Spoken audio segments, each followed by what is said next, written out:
श्रीराम जय जय राम। श्रीराम जय जय राम। श्रीराम जय जय राम। 2. சரபங்கருக்கு நற்கதி. முனிவர் அத்திரியின் திருவடித் தாமரைகளில் தலைவணங்கி தேவர்கள் மற்ற முனிவர்கள் மனிதர்களின் தலைவரான ராமன் கானகம் சென்றார். முன்னே ஸ்ரீராமன், பின்னே தம்பி லக்ஷ்மணன் இருவரும் சிறந்த முனிவர் கோலம் பூண்டு அழகாக விளங்குகிறார்கள். இருவருக்கும் இடையே ஜானகி தேவி எப்படி விளங்குகிறாள்? பரம்பொருளுக்கும் ஜீவனுக்கும் இடையே மாயை துலங்குவது போல இருந்தாள். ஆறுகள், காடுகள், மலைகள், புக முடியாத பாறைகள் எல்லாம் ராமனை தமது சுவாமி என்று மதித்து அழகாக வழிகாட்டுகின்றன. எங்கு எங்கு ஆண்டவன் ரகுநாதன் செல்கிறாரோ ஆங்காங்கு மேகங்கள் ஆகாயத்தில் நிழல் பரப்புகின்றன. வழியில் போகும்பொழுது விராதன் என்ற அசுரன் எதிர்பட்டான். எதிரே வந்ததுமே ராமன் அவனை அடித்து கொன்றார். உடனே விராதன் உயிர் பெற்று அழகிய தெய்வ வடிவம் கொண்டான். அவன் துயர் கண்டு அவனை தமது பரம பதத்திற்கே அனுப்பி வைத்தார் பகவான் ஸ்ரீராமன். பிறகு அருமை தம்பியுடனும் ஜானகியுடனும் கூட எங்கு சரபங்கர் தங்கியிருந்தாரோ அங்கு வந்து சேர்ந்தனர்.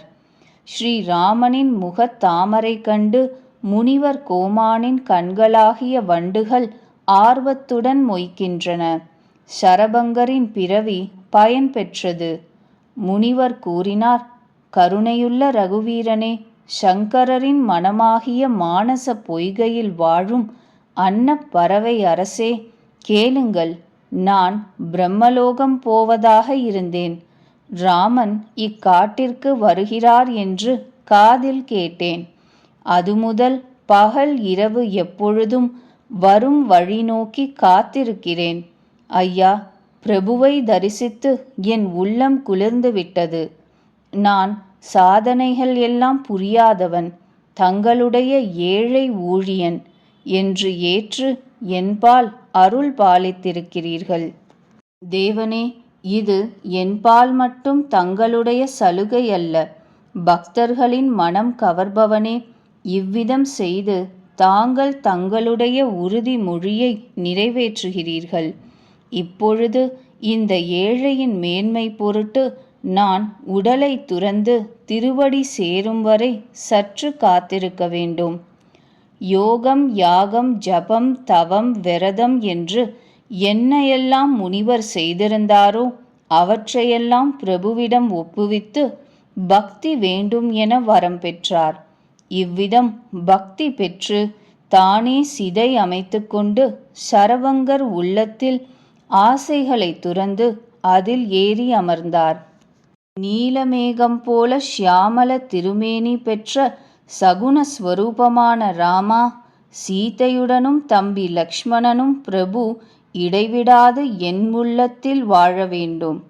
இவ்விதம் கூறி சரபங்கர் யோகத்தினால் தீமூட்டி தன் உடலை அவித்து கொண்டார். ராமனுடைய கிருபையினால் வைகுண்டம் சென்றுவிட்டார். முன்பே அவர் பகவான் வேறு தான் வேறு, பகவானின் சகுண ஸ்வரூபமே என்றும் உள்ளத்தில் விளங்க வேண்டும் என்று வேத பக்தியைத்தான் வரமாக பெற்றார். ஆகையால் அவர் பகவானிடம் ஒன்றிவிடவில்லை, துவைத்தமாகவே இருந்தார்.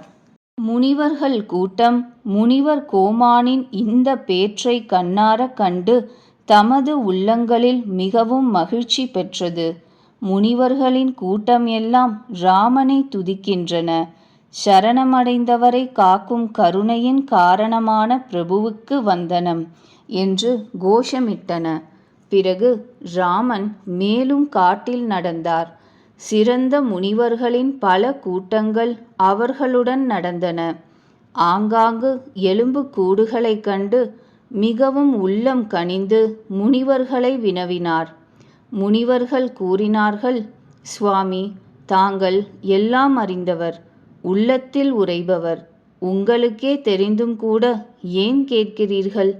அரக்கர்களின் படைகள் எல்லா முனிவர்களையும் கடித்து போட்டுவிட்டன. இதை கேட்டு ரகுவீரன் கண்களில் நீர் வழிந்தது. பகவான் ஸ்ரீராமன் கைகளை உயரே தூக்கி சபதம் செய்தார். நான் பூமியை அரக்கர்கள் அற்றதாகச் செய்வேன். பிறகு எல்லா முனிவர்களின் ஆசிரமங்கள் தோறும் சென்று அவர்களுக்கு மகிழ்ச்சியளித்தார்.